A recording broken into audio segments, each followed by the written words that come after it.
बहु पुण्य पुंज प्रसंग से शुभ देह मानव का मिला, तो भी अरे भव चक्र का फेरा न एक कभी टला।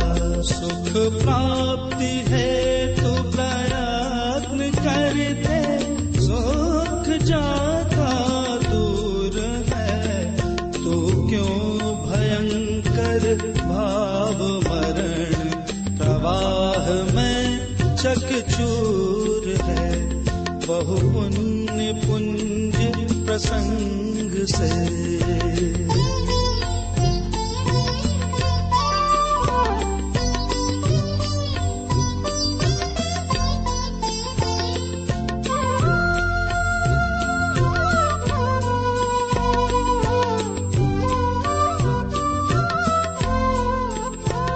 लक्ष्मी बढ़ी अधिकार भी, पर बढ़ गया क्या बोली है। परिवार और कुटुंब है क्या, वृद्धि कुछ नहीं मानी है। संसार का बढ़ना रे नरदेह की यह हार है। नहीं एक क्षण तुझको अरे इसका विवेक विचार है। बहु पुण्य पुंज प्रसंग से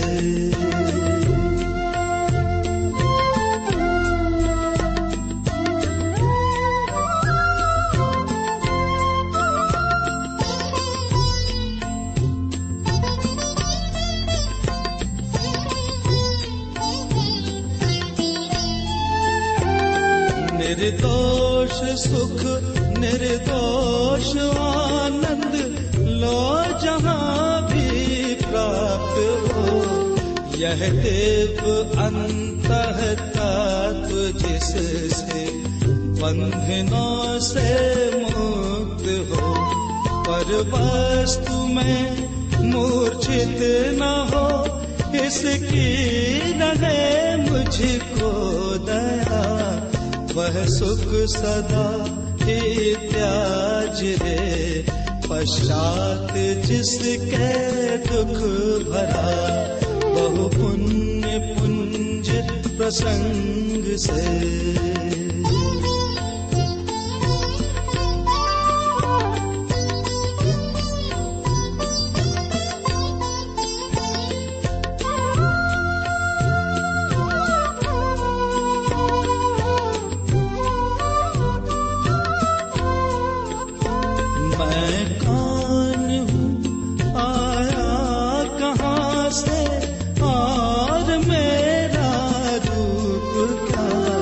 संबंध दुख में कौन है, स्वीकृत करूं परिहार क्या।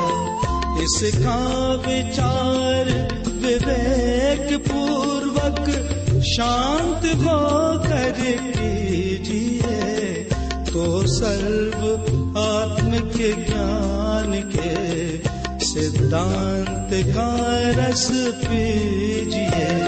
बहु पुण्य पुंज प्रसंग से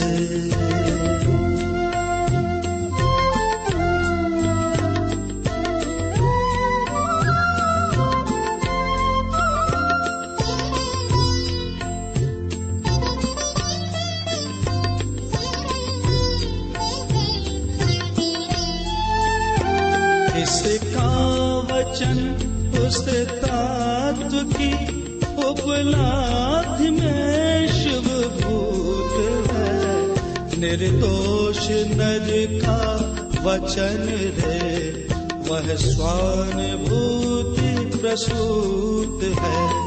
तारो अहो तारो निजात्मा शीघ्र अनुभव कीजिए। सर्वात्म में समदृष्टि धोयर वच हृदय लिख लीजिए। बहु पुण्य पुंज प्रसंग से शुभ देह मानव का मिला, तो भी अरे भव चक्र का फेरा न एक कभी टला। बहु पुण्य पुंज प्रसंग से, बहु पुण्य पुंज प्रसंग से, बहु पुण्य पुंज प्रसंग से।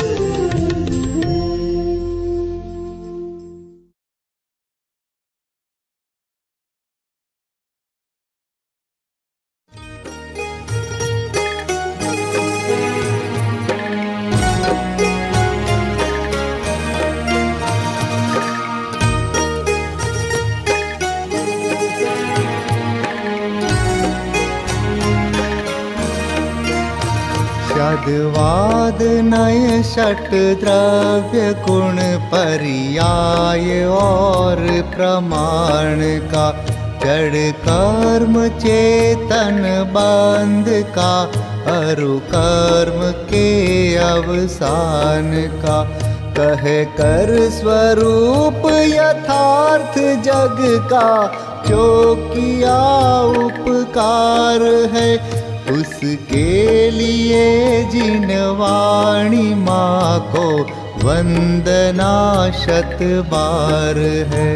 उसके लिए जिन वाणी माँ को वंदना शत बार है, वंदना शत बार है, वंदना शत बार है।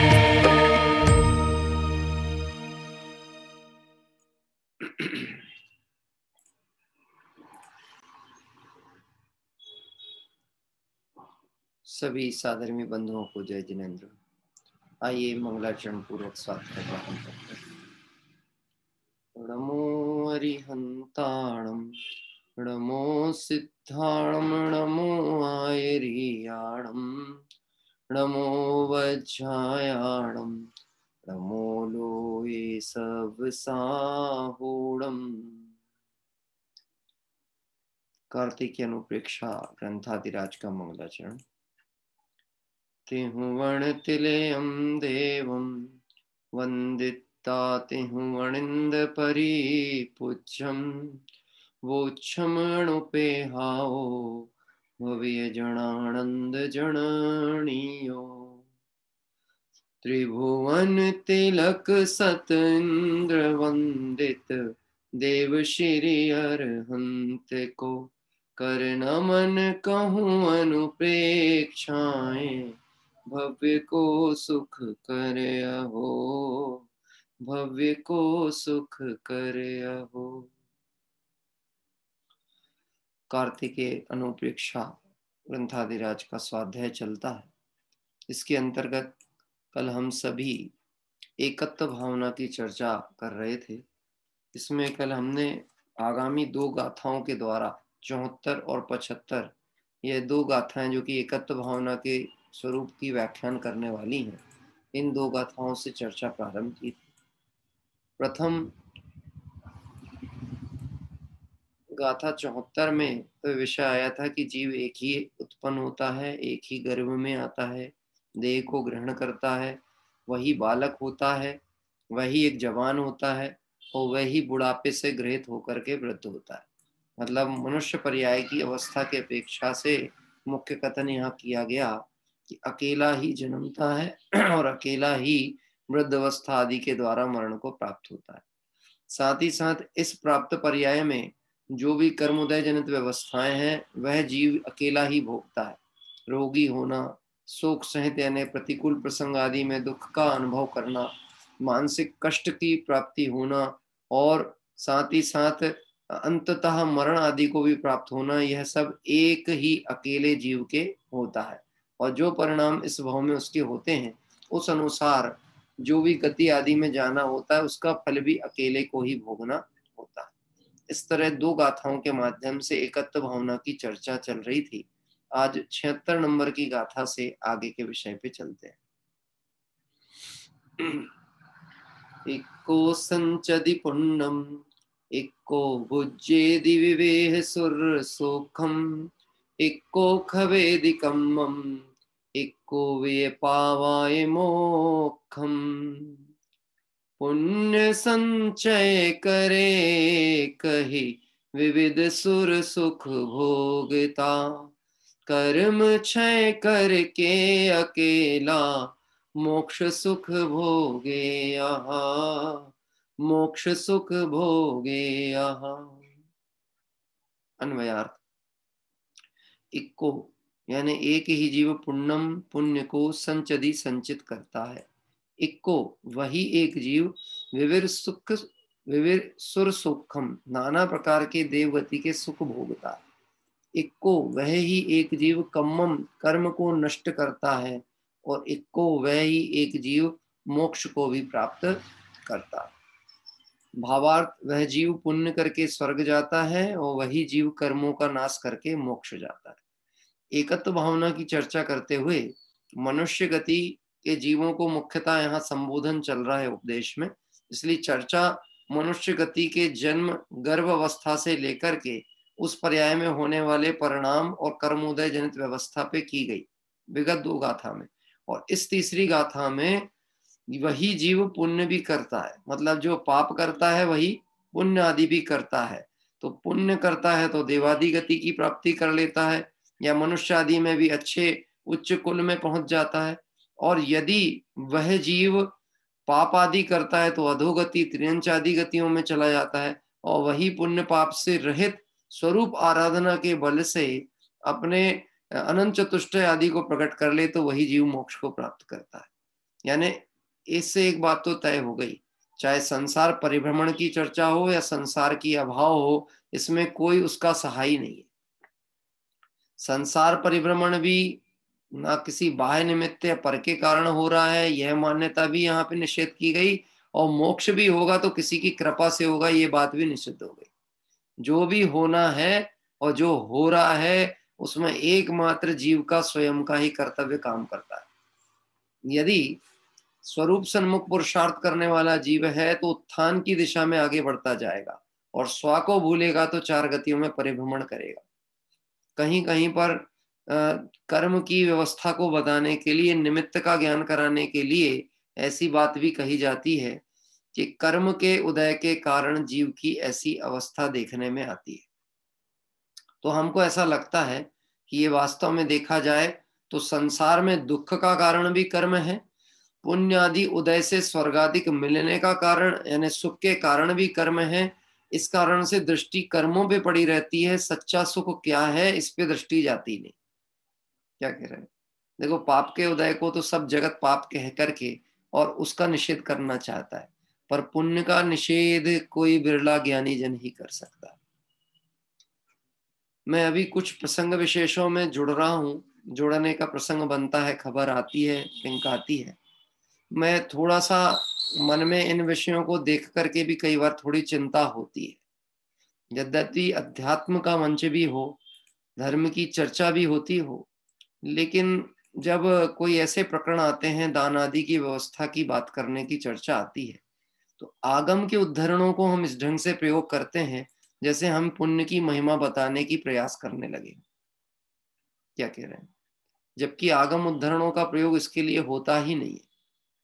जहां दयादान पूजा आदि व्रत के परिणामों की चर्चा भी की गई है, वह ज्ञान करा करके अशुभ से हटकर इसमें आने का क्रम बताने के लिए की गई है, इसमें अटकाने के लिए नहीं की गई है। ये वास्तव में गुरुदेव श्री का जो अध्यात्म तत्व जो उन्होंने उद्घाटित किया, वो कोई उनके द्वारा प्रतिपादित नहीं था।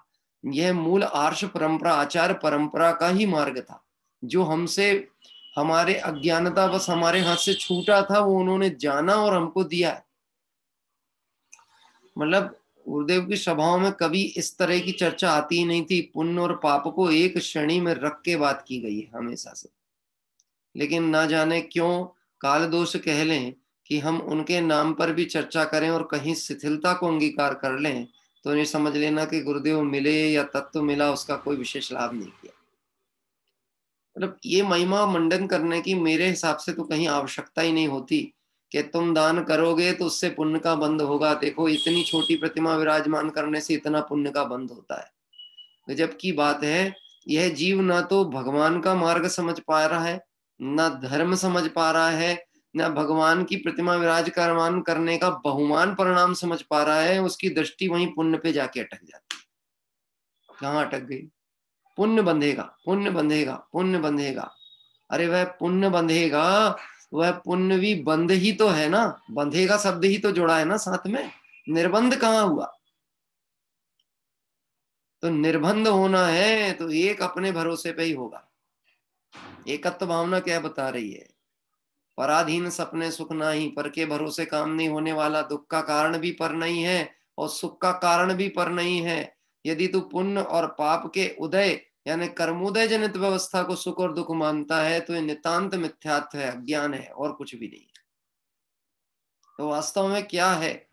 तो मार्ग यहाँ कहा गया, जो जीव अपने परिणामों के कारण कर्म आदि बंद करके अधोगति जाता है, वही अपने मंद कषाय आदि परिणामों के कारण, शुभ परिणामों के कारण स्वर्ग आदि जाता है, और वही जीव शुद्ध परिणाम की आराधना के बल से मोक्ष को प्राप्त होता है। एकत्व भावना हमको अकेला नहीं कर रही, एकत्व भावना हमें अपनी परिपूर्णता का ख्याल करा रही है, हमें इस बात की और प्रेरित कर रही है कि तुम्हें किसी की आवश्यकता नहीं है। तुम्हारा काम बनेगा तो खुद ही बनने वाला है, और बिगड़ रहा है तो खुद ही बिगड़ रहा है, इसमें कोई बाह्य निमित्त तो कुछ भी नहीं कर सकता। क्या कह रहे हैं? हमारे मोक्ष मार्ग में आगे बढ़ने के कारण पंच परमेष्टि तो है कि नहीं है? कि मोक्ष मार्ग में आगे बढ़ने का हेतु पंच परमेष्टि हो सकते हैं, पर बढ़ना तो मुझे ही पड़ेगा ना। क्या कह रहे हैं? मंजिल पे जाना मुझे है, मील के पत्थर मुझे संकेत दे सकते हैं, चिन्ह मुझे दर्शा सकते हैं कि इस दिशा में आप बढ़िए, लेकिन बढ़ना तो मुझे ही पड़ेगा। क्या भूल कहाँ हो जाती है? भ्रम यहाँ अटक के हो जाता है, जो संकेत दे रहा है हम उसे मंजिल मान के बैठ जाते हैं, जबकि वो मंजिल पे हैं जो संकेत दे रहे हैं, और हम उनको पकड़ करके यहीं अटके रह जाते हैं। भूल छोटी सी है कि बड़ी भूल है? हाँ? कोई विद्यार्थी गुरु की बहुत सेवा करे, यथा योग उनके लिए जो आवश्यकता है वो पूर्ति करे, रोज आकर के सुबह स्कूल में आते से पैर पड़े, रिसेस में पैर पड़े और जाते टाइम पैर पड़े, लेकिन सिर्फ एक काम ना करे, जो पढ़ाया जा रहा है उसमें उपयोग ना लगाए, सफल होने वाला है कि नहीं होने वाला है? उसकी ये सेवा कार्यकारी है कि नहीं है? ये बात कह रहे हैं। एकत्व भावना वास्तव में जीव की परिपूर्णता का बोध करा रही है। अभी अन्यत्व भावना आने वाली है। अन्यत्व भावना और एकत्व भावना में अंतर क्या है? एकत्व भावना अपनी परिपूर्णता को बताएगी, और अन्यत्व भावना बताएगी कि मुझे पर की जरूरत ही नहीं, अन्य से कोई संबंध ही नहीं, क्योंकि मैं हूं अपने में स्वयं पूर्ण। जो अपने में पूर्ण है उसको पर की आवश्यकता नहीं। तो देखो यहाँ पर 76 नंबर की गाथा में, वही जीव पुण्य करके स्वर्ग जाता है और वही जीव कर्मों का नाश करके मोक्ष जाता है। वही जीव मतलब कौन जीव? मैं संसार पर भ्रमण कर रहा हूं, तो क्यों कर रहा हूं? अपनी सुध भूल आप दुख आए, अपनी भूल अपनी सुध भूला है और इसलिए परिभ्रमण कर रहा है। हाँ, हमें वह तिर्यंच गति के जीव की भूल तो दिख जाती है। कौन सी? कि वो जो तोता है ना, वह नलिनी मतलब उस पाइप पे बैठा हुआ है, उस नलिका पे बैठा हुआ है, दरवाजा खुला है पिंजड़े का, लेकिन उड़ना नहीं चाहता, उड़ नहीं पाता। उड़ना तो चाहता है पर उड़ नहीं पाता। क्यों नहीं उड़ पाता? क्योंकि हमको ये मालूम है वह तोता उस डंडी को पकड़ के बैठा है, नलिका को, और वो यह मानता है यदि मैंने इसको छोड़ा तो मैं गिर जाऊंगा, और इस कारण स्वयं में उड़ने की सामर्थ्य है, उस सामर्थ्य को भूला बैठा है। अरे गिरेगा कैसे? तेरे पास तो पंख है ना, उड़ जाएगा कि नहीं उड़ेगा? अभी समझना, यहाँ पर पुण्य पाप की चर्चा भी की गई है, अशुभ से हटकर शुभ में आने की बात भी की जाती है। हमको डर लगता है, हम अगर पाप को छोड़े तो ठीक है, लेकिन पुण्य को छोड़ देंगे तो गड़बड़ ना हो जाए। बिल्कुल भ्रांति वैसी ही पड़ी हुई है जैसे वह तोता। पुण्य छोड़ा नहीं जाता, पुण्य छूट जाता है, पाप बुद्धि पूर्वक छोड़ा जाता है। क्या कह रहे हैं?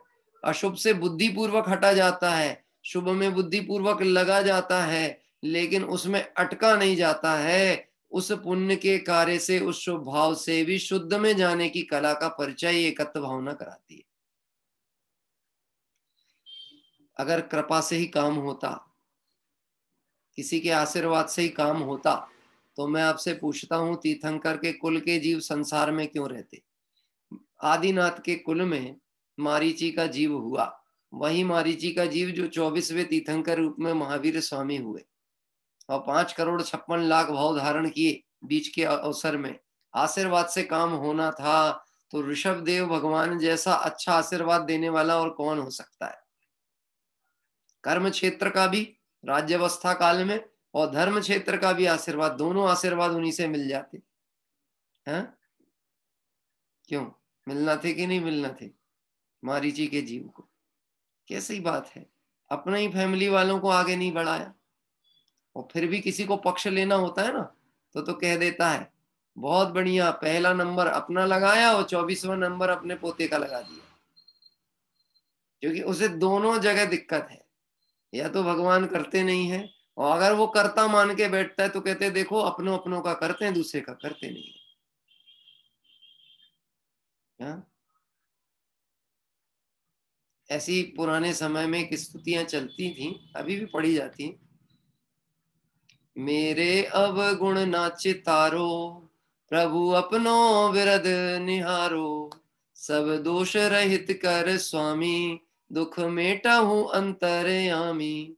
हे प्रभु मेरे अवगुण मत देखो, तुम तो क्या काम करो, हम बता रहे आपको काम, आपको क्या करना है। क्या कह रहे हैं? हम बता रहे हैं ना आपको, आपको क्या काम करना। अपनो विरद निहारो, आप तो अपना स्वरूप देखो, मेरे अवगुण मत देखो। ठीक है, भगवान ने कहा हम तो वही कर रहे हैं। नहीं, ऐसा भी नहीं कह रहे, हमको तो देखो ही देखो फिर भी। अरे हमें जो तकलीफ है उससे तो आप ही पार उतारो हमको। देखो गजब की बात है, ये तो एक शैली है, स्तुति गान है, गुणगान की पद्धति है कि हे प्रभु मेरे अवगुण मत देखो, है देखना है तो अपना स्वरूप देखो। ये देखा जाए, यह बात भगवान के सामने नहीं कही जा रही है, दर्पण के सामने खड़े होकर कही गई बात है।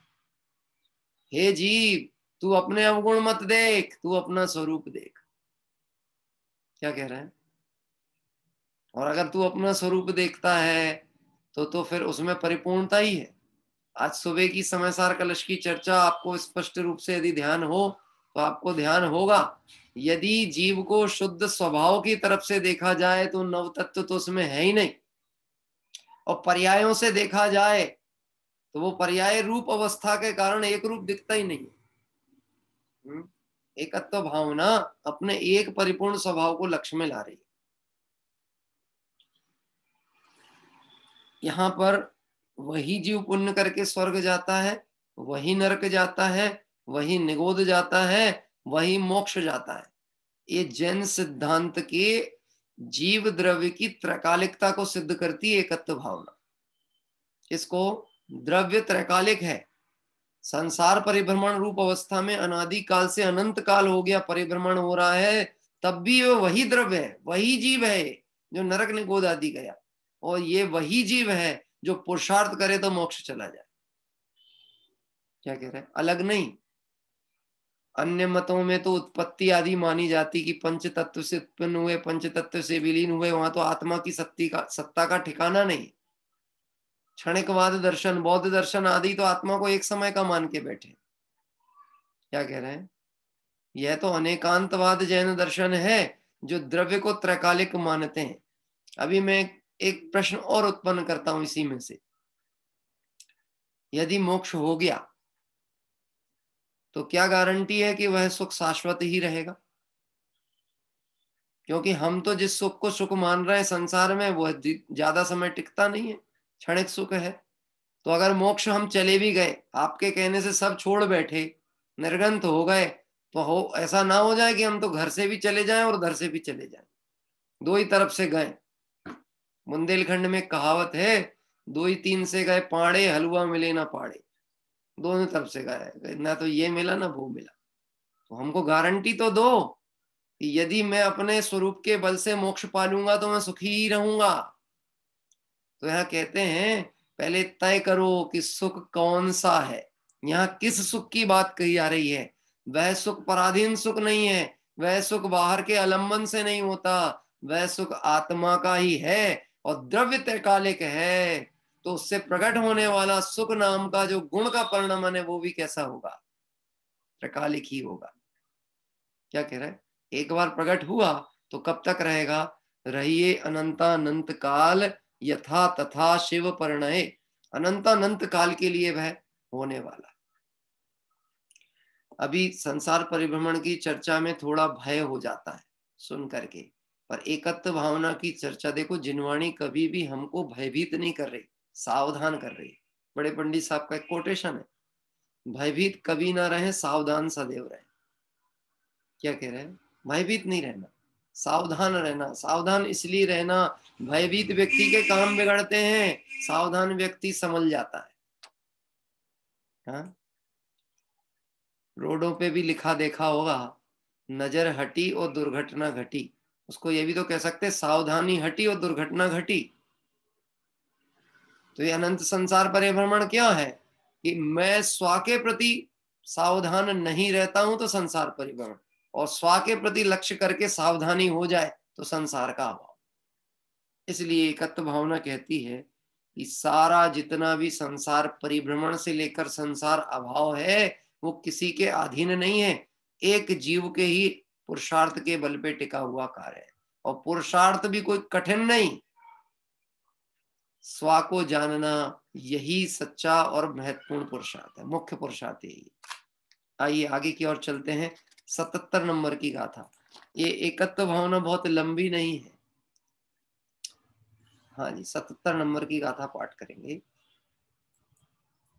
सुयणोपिच्छन्तो विहु पुनः दुःखलेव संपत्ति सक्कदे गहिदुम् एवं जानन्तो विहु तो विममत्तमण छंडेई। दुखी देखे स्वजन पर दुख लेस भी नहीं ले सके, प्रत्यक्ष ऐसा जान कर भी स्वजन से रति नहीं तजे, स्वजन से रति नहीं तजे। सुयणो, सुयणो मतलब स्वजन, कुटुंबी भी जब यह जीव दुख में फंस जाता है तब उसको पिच्छन्तो विहु, देखता हुआ भी, दुख ले संपी, दुख का लेश मात्र भी, गहिदुम ग्रहण करने को, ऋणा सक्कदे समर्थ नहीं होता। एवं जानन्तो विहु, इस तरह प्रत्यक्ष रूप से जानता हुआ भी, ममत्तम छड्डे ही, कुटुंब से ममत्व नहीं छोड़ता है। देखो क्या कह रहे हैं, भावार्थ में लिखा है अपना दुख आप ही भोगता है, कोई बांट नहीं सकता। यह जीव ऐसा अज्ञानी है कि दुख सहता हुआ भी पर के ममत्व को नहीं छोड़ता है। सहता तो है दुख लेकिन ममत्व छोड़ने को तैयार नहीं है, अपना दुख खुद ही भोगता है। देखो उसमें अपनी 12 भावना आती है मंगत राय जी की, वो 12 भावना पाठ करेंगे अपन, तो एक गाथा का भाव उसमें बहुत खुल करके आएगा। जन्मे मरे अकेला चेतन, सुख दुख का भोगी, और किसी का क्या एक दिन यह देह जुदी होगी। कमला चलत न पेंड जाए, मरघट तक परिवारा, अपने अपने सुत को रोवे पिता पुत्र दारा। जो मेले में पंथी जन मिल, नेह फिरे धरते, जो तरुवर पर रैन बसेरा, पंछिया करते। कोश कोई दो कोश कोई, फिर उड़ थक थक हारे, जाए अकेला हंस संग में, कोई ना पर मारे। हाँ, इतनी सरल भाषा में तो लिख दिया संसार स्वरूप। जन्मे मरे अकेला चेतन, सुख दुख का भोगी। शुरू की जो गाथाएं आई हैं वो इसमें आ गई इस एक पंक्ति में, कि जन्म मरण अकेला ही करता है, सुख दुख जो है पुण्य पाप उदय के वो भोगता है। और किसी का क्या एक दिन यह देह जुदी होगी, और क्या चला जाएगा। जो अपना नहीं था वह देह ही भिन्न होने वाली है। एकत्व भावना बता रही है तेरा कुछ तो था ही नहीं, तू इस देह को यदि अपना मानता था तो ये भी तेरी नहीं थी, ये भी अलग ही है, जुदी होने वाली है। जुदी होने वाली है कि जुदी है? एक बात कहता हूं, मैंने पहले भी चर्चा कही आपसे, ये देह को आत्मा निकलने के बाद मिट्टी कहा जाता है। हम लोगों के यहाँ तो ऐसी भाषा होती है, किसी से पूछा कहाँ गए थे तो बोले मिट्टी में गए थे। मतलब कोई मिट्टी में मिल गया था, हम उसको मिट्टी में मिलाने गए थे, ऐसे तो कहेंगे। मिट्टी में मिल गया था तो मिट्टी में कौन मिल गया, तो मिट्टी मिट्टी में मिल गई, और ये सब रे चेतन मिट्टी में मिलाने गए थे उस मिट्टी को। पर वो ये भूल ही गए कि हम जिसको दूसरे को मिलाने गए और किसी का क्या एक दिन ये देह जुदी होगी, यह भी तो मिट्टी है, तो ये भी तो मिट्टी हो जाने वाली है कि नहीं? हाँ, गजब की बात है। असुचि भावना में छोटे दादा ने प्रवचन में बात की, इस देह के संयोग में जो वस्तु पल भर आएगी वह भी मलिनमल मूत्रमय दुर्गंधमय हो जाएगी। ये देह मिट्टी होने पर भी इसकी कीमत इतनी क्यों? अरे इतनी अपन इस देह की कीमत नहीं कह रहे, अरहंत आदि की जो भक्ति होती है तो गाथा डाली है कि यह तो देह की स्तुति है, देह की वंदना है। अरहंत आदि की जो स्थिति, परम औदारिक शरीर है, हे प्रभु आप चतुष्टयों से शोभित हैं, आपके छत्र चमर भामंडल प्रातिहार हैं, ये तो सब देह दे, दे, देह की स्थिति है, केवली की कहाँ स्तुति है? इसमें समझने की आवश्यकता है। यह जितनी स्तुति है ये उस चैतन्य आत्मा की स्तुति है जिसके बल से ये अवस्था प्रकट हुई है। ये मिट्टी है ना शरीर, इसको भी इसलिए कीमत प्राप्त है। इसे लोग तब तक स्पर्श करने तैयार हैं जब तक इसमें चैतन्य आत्मा है, और आत्मा इसमें से निकला कोई खड़े होने को तैयार नहीं। क्या कह रहे हैं? कमला चलत न पेंड जाए मरघट तक परिवार। जब अर्थी उठाई जाती है तो वो पत्नी पकड़ती है, रोकती है, हम जाने नहीं देंगे। क्या कह रहे हैं? हम ले जाने नहीं देंगे इनको, लेकिन कहां तक रोकती है? ये तो सब देखी हुई घटनाएं हैं। राग की अवस्था में ऐसे काम होते हैं लोगों के। कमला चरत न पेंड जाए, पेंड जाए मतलब बैठ जाती है, जा सकती है साथ में, है? मरघट तक चली जाएगी क्या? और कदाचित पहुंच भी जाए तो जीव तो पहले ही चला गया, तू जा सकता है क्या उसके साथ? कमला चलत ना पेंड जाए मरघट तक परिवार, परिवार नहीं पहुंचा मरघट तक। एक कोरोना काल ने तो एकत्व भावना को और दृढ़ कर दिया, नहीं है? हैं? कोई पास नहीं आ सकता, कोई संबोध नहीं सकता, कोई तुम्हारे निकट में नहीं बैठ सकता, कोई परिचर्या नहीं कर सकता। एकत्व भावना भाव।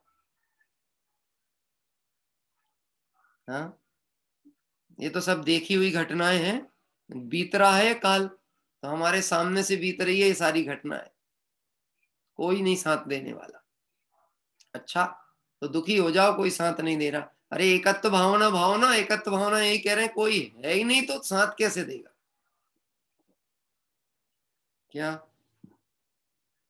कमला चलत न पेंड जाए मरघट तक परिवारा, अपने अपने सुख को रोवे पिता पुत्र धारा। मुझे ऐसे घटनाक्रम याद आते हैं, जब किसी के यहाँ किसी का देह छूटती है तो जिसका प्रथम रिलेशन है, एकदम पत्नी है, बच्चे हैं, ये तो दुखित है, मन बड़ा खेद खिन्न है उनका उस समय। लेकिन जो सेकंड रिलेशन रेंज होती, मतलब इनके ताऊ जी हैं या इनकी मौसी है, ऐसे ऐसे जो कुटुंबीजन अन्य होते हैं ना, इनका दुख और उनके दुख में अंतर होता है। एक तो दुख के मारे गिरा पड़ा रहा है, संभल नहीं रहा, सुध नहीं ले रहा, और दूसरा उसको संभाल रहा है, और तीसरा आदमी ये तैयारी में है कि इनको जल्दी लेके जाओ, ये यहाँ लाश पड़ी रहेगी तो ये रोते ही रहेंगे। और जो चौथे अर्थी उठाने वाले हैं ना, वो सोचते हैं ये कब तक चलेगा, जल्दी करो। मैंने तो ये देखा है, वो ये बैठ करके भी चर्चा करते रहते हैं शमशान में, बहुत लेट डेड बॉडी जल रही है, क्या बात है? तो बोलते तेल और डालो, जल्दी क्या है, कितनी देर लग रही है? हमको दुकान खोलना है, व्यापार धंधा काम है, संसार है। अब वो ठीक है, सामाजिक व्यवस्था के नाते हम आए। हाँ, ताकते हैं कि वो कब वो हो, वो लकड़ी फेंके, हाथ जोड़े और भागे। और इधर पे से अर्थी उठी नहीं, और वहां पे दूसरे जो रिलेशन वाले हैं वो कहते जल्दी सफाई करो, पानी डालो, भोजन बनाना है, सबरे भूखे बैठे हैं। और जिसके इष्ट वियोग है वो कहता है मुझे कुछ नहीं खाना, मेरा तो अपना इष्ट चला गया। तो वो कहते देखो जाने वाला चला गया, तुम उसके कारण ऐसा करोगे तो आगे की पीढ़ी को कौन देखेगा, बच्चों को कौन संभालेगा, अब तो तुम ही सब कुछ हो। ऐसा कह करके तुमको पुनः उसी विकल्प जंजालों में उलझा दिया जाता है। अब विचार करना, मरण समय पर भी 12 भावना का सम्यक चिंतन नहीं किया जाता, संसार का ही चिंतन किया जा रहा। क्या कह रहे हैं? उपदेशक भी वैसे ही मिल रहे, मार्गदर्शक भी वैसे ही मिल रहे। आज मुझे बात हुई थी बहन से, वो बोले कि बता दिया करो आप, छोटी छोटी बात भी होती तो बता दिया करो। और मैंने कहा प्रसंग आता है तो आ ही जाती हैं बातें, और हमें विचार करना चाहिए, ज्ञान को जागृत रखते हुए विचारना चाहिए कैसा है संसार का स्वरूप। क्या कह रहे हैं? आपको पता है ये लकड़ी क्या होती है, जो लकड़ी डालते हैं उसमें? आप लोगों के यहाँ होता नहीं होता? ये पुरुषों को मालूम होगा, महिलाएं तो वहां पे नहीं रहती ना शमशान में, इसलिए उन्हें नहीं पता। पुरुष वर्ग जानता होगा। ये चंदन की लकड़ी के टुकड़े दिए जाते हैं, चंदन की लकड़ी के टुकड़े, और वो जैसे ही अग्नि दाह क्रिया होती रहती है और एक अग्नि की ज्वाला पूरी प्रज्वलित हो जाती है, तो समाज के लोग एक एक लकड़ी फेंकते हैं, और आकर के फिर उसके बाद वो सभा होती है 2 मिनट की, और उसके बाद आगे प्रस्थान हो जाता है सबका, है ना। मैंने कई बार ऐसा पूछा कि ये लकड़ी क्यों डालते हाँ, ये लकड़ी क्यों डालते चंदन की, वो भी किसके पैसा की, जो मरा है उसी के घर के पैसे की, समाज की नहीं है वो उसी की फैमिली वाला लेकर के जाता है और वो डालेंगे। पर चल रही है परंपराएं संसार में ठिकाना लगाने की। क्या कह रहे हैं? कोई पूछने वाला नहीं। पता है क्यों है वो परंपरा, चल क्यों रही है? वो परंपरा ऐसी नहीं थी, वो परंपरा ऐसी थी कि एक गांव से कोई व्यक्ति का देह छूटी और हमारे निकट का कोई व्यक्ति का मरण हो गया। अब वह दुख, गांव में सभी को दुख है कि हमारा परिचित व्यक्ति अपना कोई चला गया। अब उस समय जलते थे चूल्हे घरों घर, तो लोग क्या करते थे, अपने घरों की एक एक लकड़ी निकाल के बाहर रख देते थे, और जब दाह क्रिया को वो जाते थे लेकर के, तो वो लकड़ी उठा के ले जाते थे, और अपना दुख अभिव्यक्त करने के लिए एक लकड़ी रख दी जाती थी, तो उसी में दाह क्रिया संपन्न हो जाती थी। क्या कह रहे हैं? एक पुरानी व्यवस्था थी ये बताने के लिए कि तुम अकेले नहीं हो, हम तुम्हारे साथ हैं। यद्यपि एकत्व भावना की चर्चा चल रही, मैं उसका भी निषेध ही करने वाला, पर मैं परंपरा बता रहा हूं। हाँ, लोग समझे ये कोई अच्छा काम है, मरी लाश को देखकर गाड़ी रोक के हाथ जोड़ लेंगे तो हम स्वर्ग पहुंच जाएंगे, पता नहीं वो जीव कहाँ गया जिसको हाथ जोड़ा जा रहा है। देखा आपने, लाश जाती रहती है तो अन्नमति तो बहुतायत खड़े ही हो जाते हैं, किसी के पार्थिव शरीर को जाता देखें खड़े हो जाएंगे, हाथ जोड़ लेंगे। हाँ, जीवन भर तो पैर नहीं पड़े उसके, जीवन भर सम्मान नहीं किया, और जब मिट्टी ले जाते हैं तब हाथ जोड़ लेते। कैसा है संसार? अपने अपने सुख को रोवे पिता पुत्र दारा, सब अपने अपने सुख को रो रहे हैं कि पूछे क्या हो गया, क्या तकलीफ हो गई, जाने वाला जीव चला गया, तकलीफ क्या हो गई। अंतर मन से बात की जाए, अब हमारी पूछ परख कौन करेगा, अब हमारी सुध कौन लेगा, अब हमें कौन संभालेगा। यानी कुल मिला के कोई भी उस जीव को नहीं संभालना चाहता था, हमें कौन संभालेगा, यह स्वार्थ वृत्ति वचनों से ही पता लग जाती। क्या कह रहे हैं? देखना, अगर आप कमाऊ होगे, आप चले जाओगे तो दुख विशेष है, और अगर आप बोझ बन गए हो तो चले जाओगे तो प्रसन्नता विशेष है।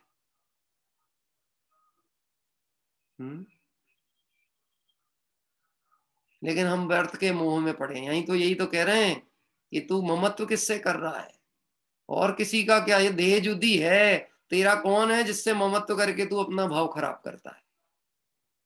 देखिए, जो मेले में पंथी जन मिल नेह फिरे धरते, एक कहानी मैंने आपको सुना चुका हूं इस विषय में, याद है आपको? है, वो कोई मर गया था, मरा नहीं था, मरने का बन के नाटक कर रहा था, शायद वाल्मीकि या किसकी थी वो कहानी, मुझे नाम भूल जाता हूँ। बहुत डाकू था ना पहले, डाकू, वाल्मीकि डाकू थे पहले, और डाकू थे तो खूब लूटपाट मचाए। किसी साधु ने उनसे कहा, किसके लिए लूटते हो? कि मेरी स्त्री है, मेरे परिवार है, मुझे बहुत प्रेम करते हैं, मैं उन्हें लूट करके सामान ले जाके देखता हूँ और मेरे से बहुत खुश होते हैं, मेरी बहुत सेवा करते हैं। कि बोले एक बार जरा परीक्षा तो करके देखो, वो तुमसे प्रेम करते हैं कि ये धन सामग्री और वैभव से प्रेम करते हैं? हाँ, बोले कैसे पता करें? कि बोले बन बन के मरना पड़ेगा, जो सच पता करने के लिए मरना पड़ेगा कि हाँ, अय कथमपि मृत्वा, मर पच करके भी काम करना तो पड़ेगा। तो क्या करना, एक दिन तुम पेट पकड़ के बैठ जाना कि पेट बहुत दुख रहा है, और उसके बाद धीरे से लेटा ही जाना, उठना ही नहीं। उन्होंने वो किया। अब सब रोना चालू, वैद्यों ने आके बताया कि भैया कोई उपचार नहीं दिख रहा है, पता नहीं क्या हो गया, सांस तो चल रही है पर रिएक्शन कुछ नहीं है। अब तो कोई सिद्ध वैद्य ही बचा सके तो बचा सके, अपने बस की बात तो है नहीं। अब रोना चालू, खूब रोना। और चूंकि ये तो पूरा प्लान्ड प्रोग्राम था ना, पहले से साधु की डायरेक्शन में हुआ था, वो आ गए वहां से, हैं कि मेरे पास ऐसी औषधि है कि मैं मरे को जीवित कर देता हूं। अरे इससे अच्छा आदमी, और ऐसे टाइम पे आया जब कोई मर ही रहा है। मालूम है कुगुरु कुदेव के चक्कर में क्यों पड़ जाते लोग? क्योंकि उन्हें ये मालूम ही नहीं है कि सारा खेल आयु कर्म का है। जो आयु कर्म है उसको कोई एक बढ़ा नहीं सकता, घटा नहीं सकता। हमको ऐसा लगता है हम इनके चक्कर में जाएंगे, हमको बचा लेंगे। आया, बोले क्या हो गया? बोले पता ही नहीं क्या हो गया, अभी पेट दर्द बता रहे थे, अब बताना भी बंद कर दिया है। अरे ये तो मरण होने वाला है इनका, कोई तरीका हो तो बचा लो। तरीका तो है, परंतु वहां पे एक पोस्ट खाली है जहां ये जाने वाले थे, वहां किसी और को भेजना पड़ेगा। कहाँ? जहां इनको जाना था ना, वो जगह फिलिंग द ब्लैंक्स कौन भरेगा? जो भर देगा तो मैं इनको यहाँ रोक सकता हूँ। ये मेरे पास एक पुड़िया है, इसको पानी में घोलो, इनको नहीं पिलाना, जो इनकी जगह मरना चाहे वो पी लो, तो वो मर जाएगा और इसके प्राण इसमें आ जाएंगे तो ये बच जाएगा। अब बोलो कौन जितनी ज्यादा जोर से रो रहा है, पहले वो पियो। जिसको ज्यादा दुख है, हम तुम्हारे बिना नहीं जी सकते, हम कैसे जिंदगी जिएंगे, बोलो कौन पीने तैयार है? हाँ? है कोई तैयार? पत्नी से बोला कि पी लो, तो बोले ये होते तो मैं सुहागन थी, अब मैं ही मर गई तो मैं कहाँ की सुहागन रहूंगी, और मैं मर गई तो बच्चों को तो मैं देखती हूँ, जे तो अपने चले जाते थे लूटपाट मचाने। बच्चों की संभाल तो मुझे ही करना, भविष्य तो मुझे ही संभालना है, हैं? बच्चों से कहो तो बच्चे कहते हैं अभी हमारी उम्र है। बोलो आप अपने घर में बोल के देखना बच्चों से, चलो बेटा स्वाध्याय में बैठो, हमारी उम्र है, तो बड़े बुजुर्गों का काम है, झड़ते पत्तों का काम है, नई कोपलों का काम थोड़ी ना है? ऐसी स्थिति है कि नहीं? ये वाल्मीकि के जीवन की घटना नहीं है, ये हमारे घर घर की कहानियां हैं। कोई पीने तैयार नहीं हुआ। साधु कहते इसको बचाना है कि नहीं बचाना? नहीं, बचाना तो है, पर हम मरना कोई नहीं चाहते, तो क्या करें? एक काम करें, बोले साधु कहते, हाँ मैं पी लूं, मैं पी लूं। अरे इससे अच्छा और दूसरा काम क्या होगा? हैं? आप वैसे भी तो विरक्त हो, आपका तो आगे पीछे कोई है ही नहीं है, आप चले भी गए तो किसी को दुख होने वाला नहीं है, आप ही पी लो। हैं? इतने में तो आंख खुल गई वाल्मीकि की, किसके लिए लगाऊं किसके लिए लूटपाट मचा रहा था, किसके चक्कर में था। कमला चलत ना पैंड जाए मरघट तक परिवारा, अपने अपने सुख को रोवे पिता पुत्र धारा। जो मेले में पंथी जन्मिल नेह फिरे धरते। मेले में लोग मिल जाते हैं, बात करते हैं, प्रेम से चर्चा करते हैं। यहाँ तक ऐसा भी होता, अपन यात्रा में जाओ, कोई परिचित मिल जाए, इतना स्नेह भाव से बात करेगा आपसे, क्योंकि उसका रिजर्वेशन कंफर्म नहीं है और आपका रिजर्वेशन कंफर्म था। ऐसे ही होता है ना। और अगर उसका रिजर्वेशन कंफर्म हो और आप सीट ढूंढ रहे हो, तो हो सकता चद्दर मुंह से हटे ही ना उसके। हाँ, ऐसा भी तो हो सकता कि नहीं होता। कभी अनुभव किया ऐसा आपने? हाँ, कि अपनी पूरी फैमिली गाड़ी में बैठी हो, तो भले पंडित जी पैदल भी जा रहे हो, तब क्या करेंगे? परिवार को छोड़ के जाएंगे क्या? हम तो भैया परिवार, बाल बच्चे वाले हैं। साधर्मी के प्रति कितना स्नेह भाव होता होगा, होना चाहिए, इसकी कल्पना भी अपन क्या कर सकते हैं। परंतु संसारी जीव को तो संसार ही भाता है, संसार सुहाता है। जो मेले में पंथी जन मिल नेह फिरे धरते। मिल भी जाएंगे, दो शब्द प्रेम के बोल लेंगे, बातचीत हो जाएगी, और जब मेला खत्म हुआ तो सब अपने अपनी जगह उड़ करके चले गए। जो तरुवर पे रेन बसेरा पंछी आकर दे।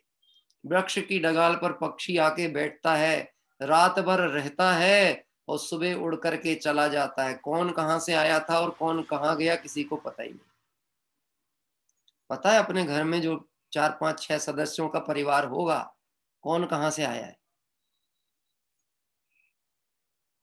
अनंत संसार परिभ्रमण करते हुए अनंत बार जीव का संयोग हुआ होगा हमारे साथ। सब जीवों के सब जीवों से सब संबंध हुए, लेकिन ये सब संबंध भी अनंत काल के अंतराल में हो रहे हैं। एक बार संबंध हुआ तो अनंत काल के बाद हुआ, और एक बार संबंध छूट गया तो अनंत काल के लिए छूट गया। अब अनंत काल तक पता नहीं लगने वाला जीव कहाँ गया, कहाँ गए पिता, दादा, परिवार, परिजन, माता, जो घर परिवार के सदस्य एक बार बिछड़े हैं, अनंत काल के लिए कहाँ गए किसी को नहीं पता। और वो तो कहाँ गए वो तो छोड़ो, हमें अपनी सुध नहीं रही तो हम कहाँ जाएंगे, हमको भी नहीं पता। मूल बात एकत्व भावना चल रही है, फर्स्ट पर्सन की तरफ से सोचना है। हाँ? मुझे तो किसी ने ऐसा कह दिया, हो सकता है प्रशंसाजनक ही कहा होगा, मैं तो यही मानता हूँ। उनके भाषा बहुत अपने अपने पर ही सीमित रहती है, स्वार्थ टाइप की भाषा है उनकी, स्वार्थियों जैसी बात है? अपनी अपनी बात करते हैं, अपनी अपनी, मैं, एकत्व एकत्व एकत्व, अपनी बात से आगे नहीं बढ़ते हैं। थोड़ी सामाजिक बात भी तो होनी चाहिए, सबके उत्थान की बात भी तो होनी चाहिए। की है ना संसार भावना में, उसकी चर्चा भी तो की सबकी। हाँ? और अभी अन्यत्व भावना आएगी, बची कुची कसर है तो वो और लोग खत्म। यहाँ तो एकत्व भावना चल रही है, अभी अन्यत्व आएगी, अन्य से कोई संबंध ही नहीं, यहाँ तो एक की बात हो रही है। अब अन्य को और हम क्या कहेंगे, मार्ग ही ऐसा है। क्या कह रहे हैं? हमारी सामर्थ्य थोड़ी ना, मार्ग ही ऐसा है, उसे उस रूप ही स्वीकार करना पड़ेगा, अन्य कोई उपाय ही नहीं है। और उपाय नहीं है मतलब इसे कोई खेद खिन्नता की बात नहीं कि उपाय नहीं है। अरे भैया, यह बड़ी प्रसन्नता की बात है कि कोई उपाय ही नहीं है। क्या कह रहे हैं? मोक्ष के प्राप्ति बिना सुख नहीं होगा, और इसका कोई उपाय नहीं सुखी होने का इसके अलावा दूसरा। ये अच्छी बात है कि बुरी बात है? अरे बहुत प्रसन्नता की बात है कि कोई दूसरा रास्ता ही नहीं है। अपने स्वरूप को जाने बिना जीव सुखी नहीं हो सकता, एक ही रास्ता है। कंफ्यूजन की कोई स्थिति नहीं रहती ना, रास्ता एक हो तो। जिस मंजिल के अनेक रास्ते हों वहां भटकने के बहुत अवसर होते हैं, लेकिन जिस मंजिल का रास्ता एक है वहां भटकने के अवसर नहीं है, सिर्फ चलने की जरूरत है। प्रमोद जी क्या कह रहे हैं? चलने भर की जरूरत है, रास्ता एक ही है। एक होए तड़काल मां परमारतनो पंथ। मोक्ष का पंथ सिर्फ एक ही है, दूसरा है ही नहीं। हाँ, एकत्व भावना कमजोर नहीं कर रही है, हमें अपने बल और पुरुषार्थ को जागृत कराने की प्रेरणा भी दे रही, परिचय भी करा रही। प्रभु मैं सब बातों से पूरा, मैं सब बात से पूरा हूं, मुझे कहीं किसी की जरूरत नहीं।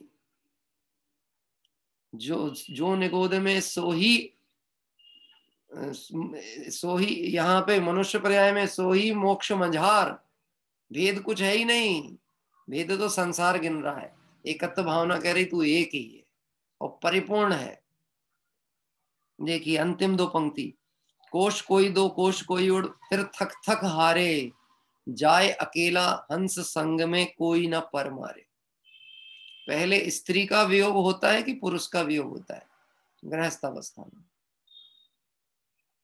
कि पहले पुत्र का वियोग होगा कि पिता जाएंगे? पहले मरण किसका होगा? पिता का होगा कि पुत्र का होगा? पत्नी का होगा कि पति का होगा? किसका होगा पहले? हाँ, मरना सबको एक दिन, अपनी अपनी बार। एक ही दिन नहीं मरेंगे सब, मरेंगे एक ना एक दिन, पर अपनी अपने नंबर पे जाएंगे। अब किसका नंबर कब आएगा और किसका आयु कर्म कितना है, ये तो केवली भगवान ही जानते। क्या कह रहे हैं? हम मान के बैठते हैं मैं इन्हें बचा लूंगा, पहले तो हम ही जाएंगे। आप घर में बोल के देखना, बोलना नहीं, बता रहा हूं, ऐसा बोल के देखो। कभी बैठ जाओ अभी शांति से रात्रि में कमरे में और ये चर्चा चालू कर दो, पहले मैं जाऊंगा कि पहले तुम जाओगी? तो मालूम वो क्या कहेगी? अगर वो रुचि वाली नहीं होगी पत्नी इस मार्ग की, कल से प्रवचन सुनना मत, तुम समझ लो ये मरने अरने की बात मेरे साथ नहीं किया करो। क्या ये यही धर्म है? मरने की बात कर रहे हैं, पहले मैं मरूंगी कि पहले तुम मरोगे? गजब का है संसार। सत्य का विचार करने से घबराता है, आंख बंद करके सोचता है तूफान चला गया। हाँ, आंख बंद करने से तूफान नहीं जाता, तूफान तो आएगा। और आप ये समझ लेना, जब शांति ज्यादा होने लगती है तो तूफान के आने के फिर संकेत होते हैं, ऐसा सुना है मैंने। हाँ भैया, अभी भी बहुत सावधान रहना, कोरोना चला नहीं गया है, हैं? हाँ, कोरोना चला नहीं गया है। पंडित जी तो शुभ शुभ बोला करो आप तो। देखो अच्छा बोलना चाहिए, जो होना है वो तो हमको भी पता है, पर बोलो तो कम से कम अच्छा। गजब की बात है, सत्य कहो तो बुरा लगता है और झूठ कहो तो अच्छा लगता है। मिथ्या दृष्टिपना नहीं है तो और क्या है? हाँ? सावधान रहो, जागृत रहो, यही तो बात कही जा रही, और क्या कही जा रही? देखिए, कोश कोई दो कोश कोई, फिर थक थक हारे, जाए अकेला हंस संग में कोई न पर मारे। अकेला जाएगा, कोई साथ भी दे दे तो हमको ऐसा लगता है 25-50 साल साथ दे दिया तो दे दिया। मैं आज की वर्तमान पीढ़ी के साथ अपनी सोच की मिलान करने के लिए बात कहूं आपसे, आप विचार करके देखो, हमारी विषय लोलुपता और विषय भोगों की आसक्ति कैसी है। कुछ दिन का साथ संयोग इस पर्याय में यदि परिवार परिजन का भी बन गया, पुण्य प्रमाण व्यवस्थाएं भी हैं, तो भी हमारी सोच भूखे मरने जैसे लोगों की है। कैसी? घर में धन संपत्ति पर्याप्त पड़ी है, सब कमा रहे हैं, तो भी एक इस कोने में पड़ा है, एक उस कोने में पड़ा है। क्या कह रहे हैं? बाल बच्चे हैं, पढ़ने के नाम पे बाहर चले गए। मैं तो समझ ही नहीं आता है, बेटियों का जन्म होता है ये तो जन्म से ही पराई होती है, ऐसा लगता है। 2-5 साल साथ में रही, उसके बाद उन्होंने कहा हॉस्टल भेज दो पढ़ने के लिए, वो पढ़ने गई, वो 20-25-22 साल की उम्र में पढ़ लिख करके लौट के आई, तो वो विवाह आदि के विकल्प में लग गए। विदाई करो। संयोग बना भी था तो उसको भोगा कहां तूने? सिर्फ विकल्प ही मात्र तो किया। क्या कह रहे हैं? हाँ, विकल्प ही तो हुए। मेरी है, मेरी है, मेरी है, मेरा परिवार, मेरे बच्चे, कहाँ रहे साथ तेरे? हैं? नहीं पंडित जी, वो तो भविष्य बनाने के लिए तो ये सब करना ही पड़ता है। गजब है, उनका भविष्य तो बनाना चाहता है, पर इन विकल्पों से अपना भविष्य बिगड़ता है, इस पे ध्यान नहीं जाता।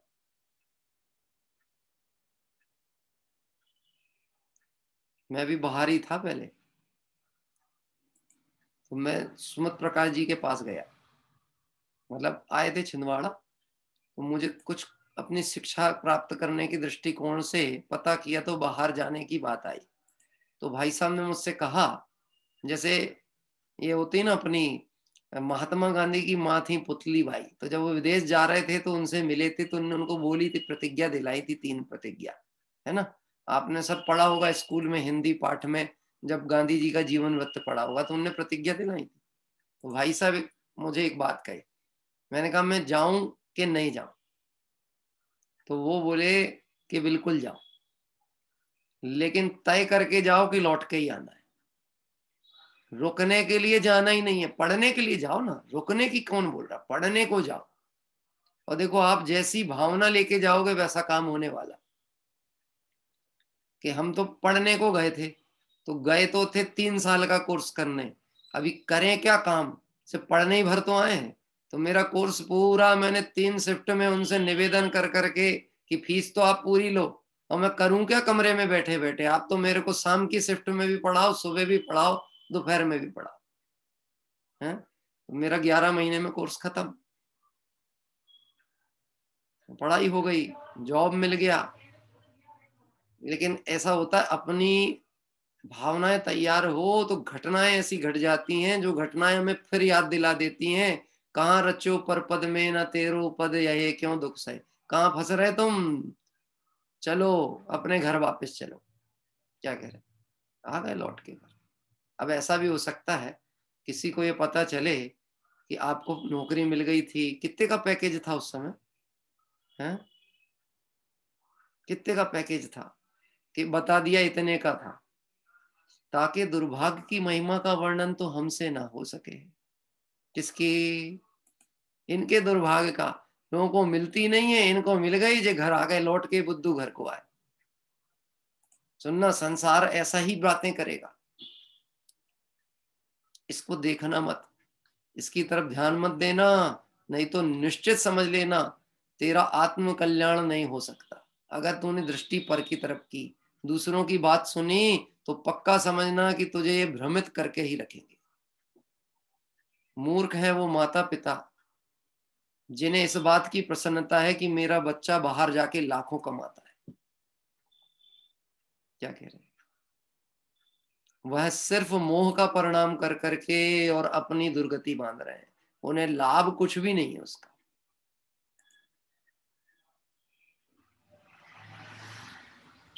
पंडित जी तो क्या करें, बच्चों का भविष्य बिगाड़ लें। देखो, जिसकी जैसी होनहार होती है वो उस अनुसार उस पद तक पहुंचता ही पहुंचता है। आप हिस्ट्री उठा के देख लो, पूरा इतिहास देखो उठा के इतिहास, चाहे वो अमेरिका का राष्ट्रपति क्यों ना रहा हो, अब्राहम लिंकन, और उसकी बायोग्राफी पढ़ो और अपने बच्चों को पढ़ाओ। गरीबी और दरिद्रता किसको कहते हैं, उस परिस्थिति में भी अभिशापों में वरदानों के स्वर्णिम फूल खिला करते हैं। पढ़ने के लिए व्यवस्थाएं नहीं थी, साधन नहीं था, क्या कह रहे हैं, कुछ नहीं था। भैंस के ऊपर चूने के पत्थर से लिख करके पढ़ते थे, भैंस के ऊपर। स्कूल की फीस एडमिशन लेने की जगह व्यवस्था नहीं थी, तो खिड़की से झांकते थे, जहां पढ़ाई होती थी उसके हट जो थी खिड़की, उससे झांकते थे टीचर अंदर क्या पढ़ा रहा है। और मैं अपना अध्यात्म इतिहास की तरफ से बात करूं, हमारे जो धवला ग्रंथ आदि निकल के आज हमारे हाथ में आए हैं, वो भी इसी विधि से निकल के आए, क्योंकि अंदर जाने का निषेध था, कोई जा नहीं सकता था, कोई देख नहीं सकता था। बहुत परिश्रम से वाचना की परमिशन मिली थी, पढ़ने की परमिशन मिली कुछ लोगों को, तो ये विधि अपनाई गई थी कि जोर जोर से पढ़ें। और वह जोर जोर से पढ़ते थे वो व्यक्ति हैं, वो सब पूरा इतिहास में आई है कहानी उनकी। और उनकी पत्नी बाहर बैठ करके वो सुन सुन के लिखती थी। क्या कह रहे हैं, ऐसे वह 39 ग्रंथ, टीका ग्रंथ और मूल ग्रंथ बाहर निकल के आए, हजारों पृष्ठों के बाहर। वो स्त्री वंदनीय है, नमनीय है, हम कह सकते हैं, जिसने परिश्रम किया होगा। भले इतिहास के गर्त में उसका नाम छुप गया हो, कोई बात नहीं। हाँ, हम कौन सा इतिहास बनाने के लगे हैं, सब हमको जाने, हम ऐसा करें, हम खूब कमाएंगे, बहुत अच्छा जीवन जिएंगे। ये मात्र अज्ञानता है और कुछ भी नहीं। देखिए, इस तरह आप ही दुख भोगता है, कोई बटा नहीं सकता।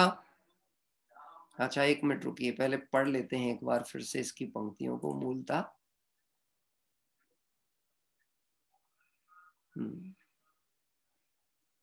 हाँ, इसका भावार्थ लेते हैं। अपना दुख आप ही भोगता है, कोई बटा नहीं सकता। यह जीव ऐसा अज्ञानी है कि दुख सहता हुआ भी पर के ममत्व को नहीं छोड़ता। दुख के कारण प्रत्यक्ष दिखने पर भी उन्हीं कारणों को भोगना चाहता है, उन्हीं को संभालना चाहता है, पर उसके प्रति ममत्व का त्याग नहीं करता। जब तक तू दुख के कारणों को नहीं हटाएगा, तब तक दुख मिटने वाला नहीं। और जब तक सुख के त्रिकालिक कारण आत्मा को लक्ष्य में नहीं लेगा, तब तक सुखी होने वाला नहीं। इस तरह से अभी ये 2 गाथाओं की चर्चा ली है। आगे 78, हाँ 78, 79 ये 2 गाथाएं और होंगी, जिसके द्वारा एकत्व भावना की चर्चा पूर्ण होगी। आइए हम सभी चलते हैं।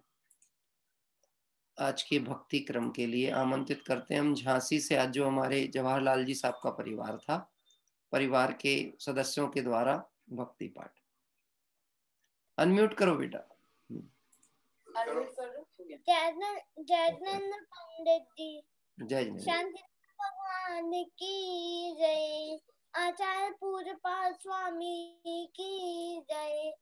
न स्नेहाचरणं प्रयान्ति भगवन्, पादद्वयं ते प्रजा, हेतुस्तत्र विचित्र दुःख निचयः, संसारि घोराण्वा, अत्यंत स्फुरदुग्र रश्मि निकिरौ, व्याकीर्ण भूमण्डलो, ग्रीष्मः कारयतीन्दु पादसलिलत्, छायानुरागं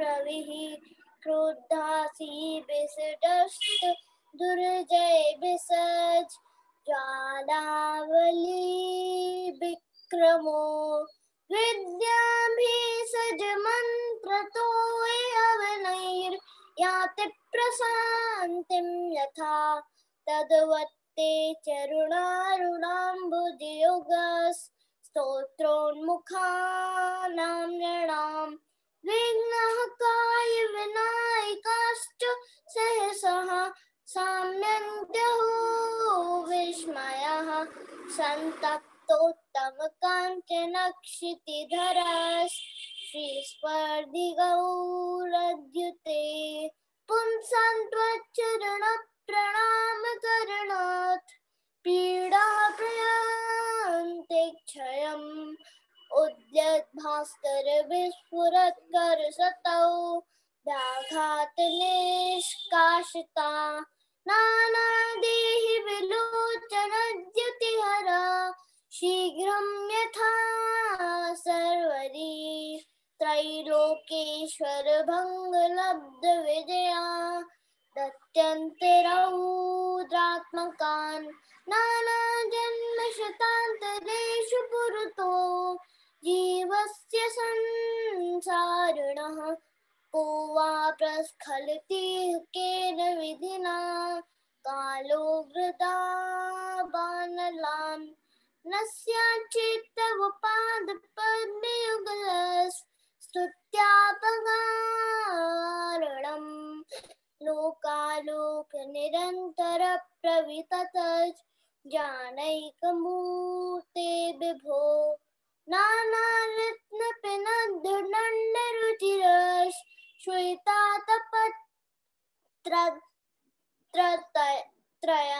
त्वत्पादद्वयपूतगीतरविता, शीघ्रं द्रवन्त्या मया, दर्पात्मात्मगेन्द्रभीमननदाद्, वन्या यथा कुञ्जरा, दिव्यस्त्रीनयनाभिराम विपुलस्, श्रीमेरुचूडामणे, भास्वद्बालदिवाकरद्युतिहर, प्राणिष्टभामण्डल अव्याबादमचिन्तसारमतुलं तप्तोपमं शाश्वतं सौख्यं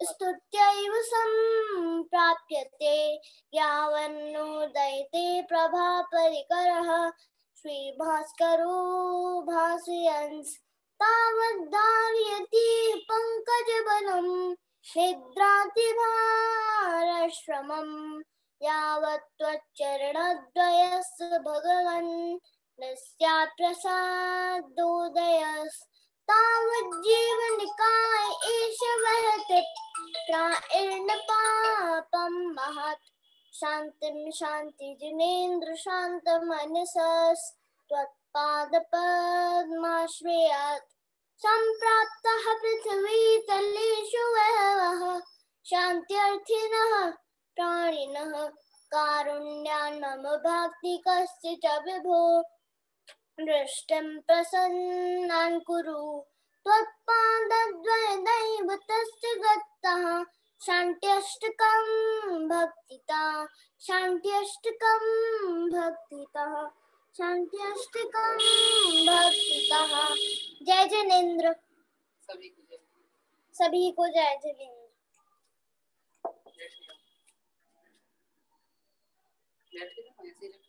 हाँ बेटा, अभी आपका नाम बताओ पहले तो। तीर्थ जैन। तीर्थ जैन, बहुत ही बढ़िया। अभी आपने जो पाठ पढ़ा है, स्तोत्र पढ़ा है, स्तोत्र का नाम भी बताओ और किसका लिखा हुआ है स्तोत्र? आचार्य मानतुंग स्वामी। आचार्य पूज्यपाद स्वामी जी। पूज्यपाद स्वामी का आपने जय बोला था ना, पूज्यपाद स्वामी की। अच्छा, स्तोत्र कौन सा था? शांति अष्टक स्तोत्र। शांति अष्टक स्तोत्र, बहुत सुंदर। मतलब आज के इस युग में अभी जब बच्चे हिंदी भाषा सही नहीं बोल पाते हैं और इंग्लिश कॉन्वेंट के बच्चे हैं, संस्कृत का इतना निर्दोष उच्चारण और इतने अच्छे ढंग से ये तीर्थ ने, लगभग उम्र क्या है बेटा अभी? 7 साल का हूँ। बस 1 साल और बाकी है। किसके लिए? हाँ, सम्यक दर्शन की पात्रता हो जाती है। बस ज्ञान तो है ही, इसकी भाव भासना और हो जाए तो इससे अच्छा और कोई दूसरा कार्य नहीं है। निश्चित ही बीच बीच में बहुत से लोगों ने जो मैसेज डाले हैं, उस मैसेज में सिर्फ बालक की ही इस गुण की प्रशंसा नहीं है, हम उस परिवार के माता पिता परिजनों की भी बहुत बहुत अनुमोदना करते हैं जो अपने बालकों को इस तरह से मूल तत्व ज्ञान की धारा, आचार्यों के स्तोत्र, मानो अपना कंठ भी इस जीवन का सफल होता है जब हम मूल स्तोत्र आदि का पाठ इसके माध्यम से करते हैं। और अभी तक की हमारी जब से ये चल रही है, इस क्रम में पहली बार किसी ने संस्कृत की भक्ति सांत्वनाष्टक के रूप में यहाँ पर लिया, यह भी हमारे लिए बहुत स्मरणीय पल है। बहुत सुंदर, इसके उज्जवल भविष्य की मंगलमय भावना स्वाध्याय परिवार के सभी सदस्य, बड़े बुजुर्ग जन जितने हैं यहाँ बैठे हुए हैं, उनसे अनुरोध है आशीष देते हुए और बच्चे को करतल ध्वनि से उसका अभिवादन करते हैं हम सभी मिलके। बहुत सुंदर। आइए इस तरह से अभी मैंने तो अभी ये सोचा था, आज मैं कहीं, मैंने बताया ना अवकाश में वैसे तो देखा जाए तो हमारे पास ये होने को होता है कि समय मिलना चाहिए, लेकिन अवकाश कई बार और अधिक व्यस्त हो जाते हैं। मैंने ये सोचा था कि मैं जब भक्ति चल रही होगी तो कल की 2 पूजाओं में से कौन सी लेना है उतनी देर में खोज लूंगा और आप लोगों को बता दूंगा, लेकिन मैं खुद ही अचलवत हो चुका था, इसलिए मैंने वो कार्य नहीं किया। कोई बात नहीं, आइए हम सभी भाव प्रतिक्रमण की ओर चलते हैं। बहुत सुंदर प्रयास, पुनः पुनः बालक को बहुत बहुत अभिनंदन और अनुमोदन। हे अरहंत प्रभु, मुझसे मन वचन काय द्वारा कृतकारित अनुमोदना द्वारा समरंभ समारंभ आरंभ द्वारा क्रोध मान माया लोभ द्वारा प्रमाद इत्यादि विभावों द्वारा इस भव में या पूर्व भव में सच्चे देवशास्त्र गुरु की अभिनय हुई हो, व्रतों में अतिक्रम व्यतिक्रम अतिचार अनाचार दोष लगाया हो, एक इंद्रिय से लेकर पंचेंद्रिय तक किसी भी जीव की हिंसा हुई हो, विराधना हुई हो, दिन या रात में लगाए सर्व दोषों का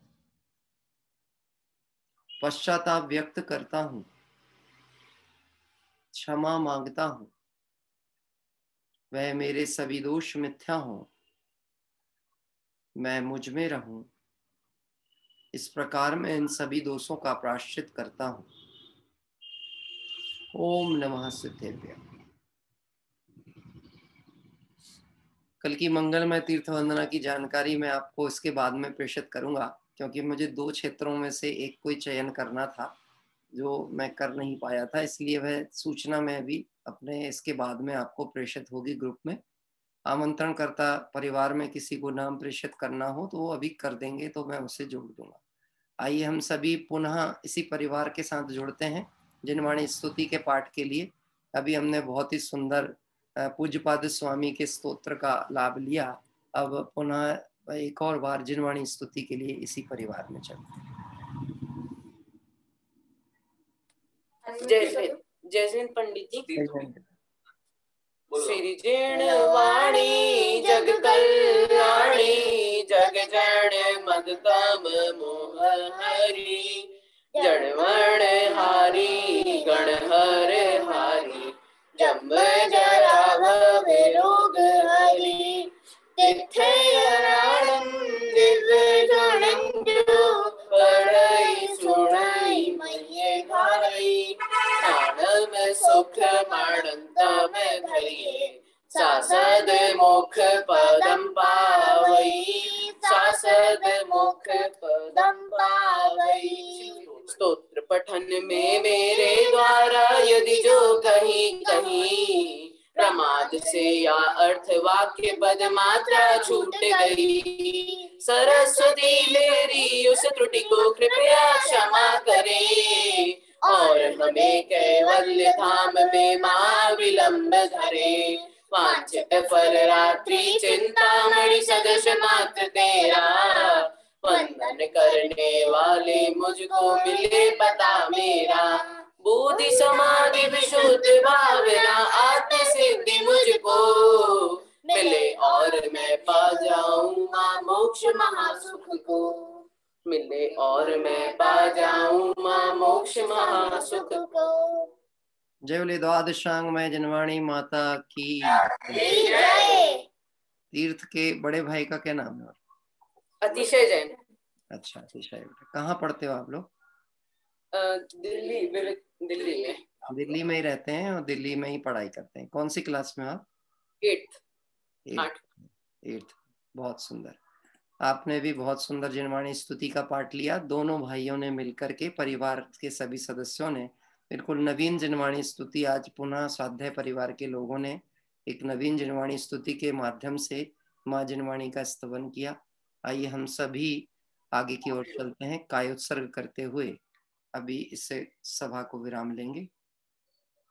नमो अरिहंताणम, नमो सिद्धाणम, नमो आयरियाणम, नमो वच्छायाणम, नमो लोये सब साहूणम।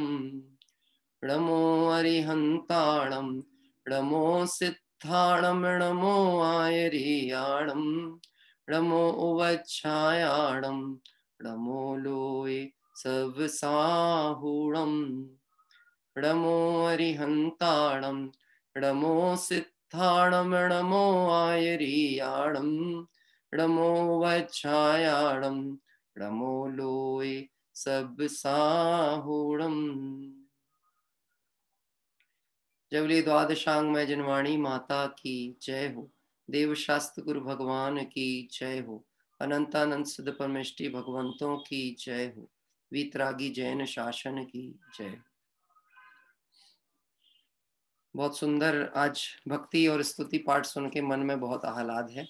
और जब तक इन लोग यहाँ पर हैं, हम चाहेंगे 1-2 बार और पुनः ये बच्चों को जो भी और स्मरण में हो वह आप नाम प्रेषित कर देंगे, तो आगे भी जो है उसका सभी लोगों को लाभ भी हो। इनको देख करके हमें अपने परिवारों में बच्चों को देख करके भी प्रेरणाएं बनती हैं कि हमें इस तरह से बच्चों को इस तत्व ज्ञान की धारा में जोड़ना ही चाहिए। इसलिए इस प्रेरणा स्वरूप पुनः पुनः हम आप लोगों का लाभ लेने की भावना रखते हैं।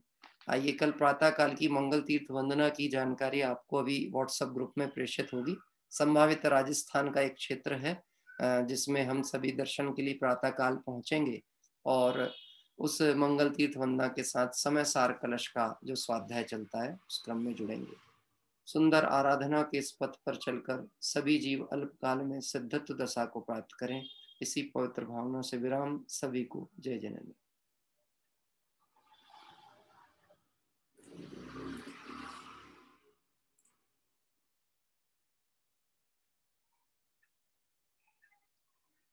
जी, जिन्होंने नाम प्रेषित किया है वो मुझे व्हाट्सएप में प्रेषित कर देंगे तो बहुत अच्छा रहेगा, है ना, क्योंकि यहाँ से ये जैसे ही एंड होती है मीटिंग फिर वो हमारे पास डाटा सेव नहीं रहता।